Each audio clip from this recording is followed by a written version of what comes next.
abbiamo perso il senso delle parole. Oggi la fedeltà e la lealtà del cittadino sovrano alla legge fondamentale dello Stato, ovvero la Costituzione italiana, sono diventate per una strana alchimia una forma di disobbedienza civile.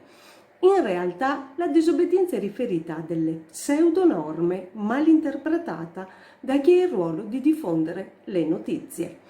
Normative senza fondamento logico, ma ben poste in essere da chi, per apatia o pigrizia, preferisce ignorare lo studio e la ricerca delle verità perché una bella bugia è più rassicurante di una brutta verità.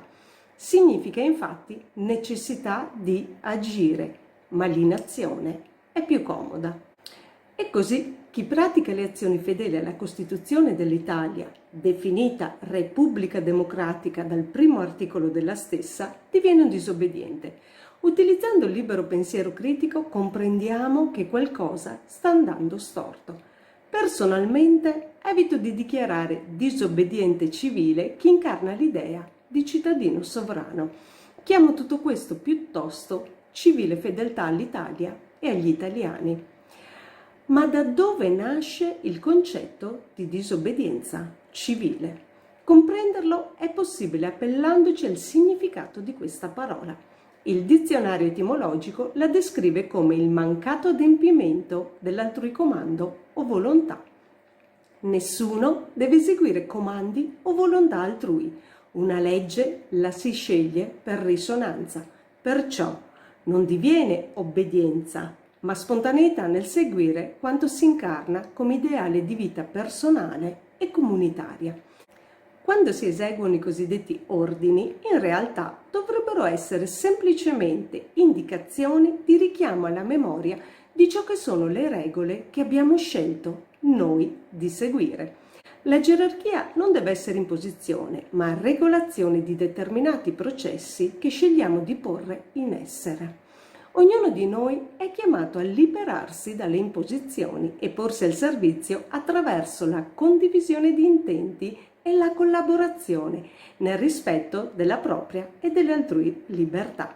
Obbedienza è seguire gli altrui comandamenti per imposizione e mai per libera scelta. È dettata da paura, divisione, individualismo. Sottostà al motto dividi et impera e genera un'esistenza di mors tua, vita mea.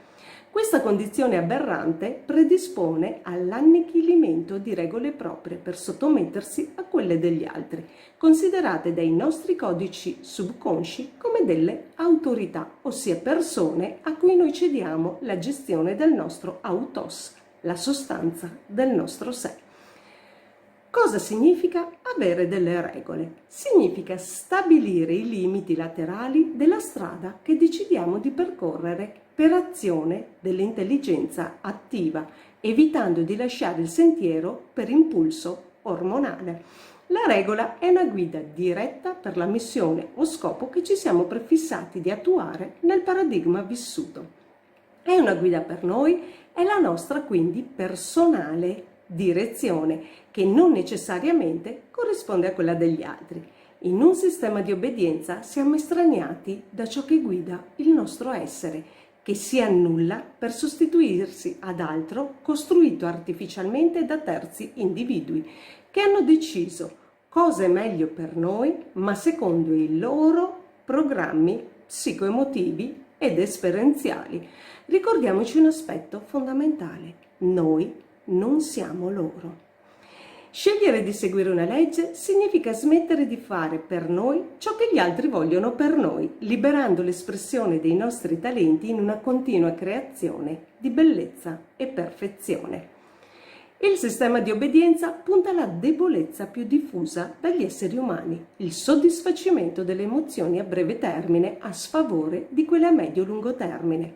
Si tratta di preferire chi si è ora invece di essere ciò che possiamo essere nel divenire con l'esperienza personale. Qui sorge una domanda: siamo pronti ad andare avanti?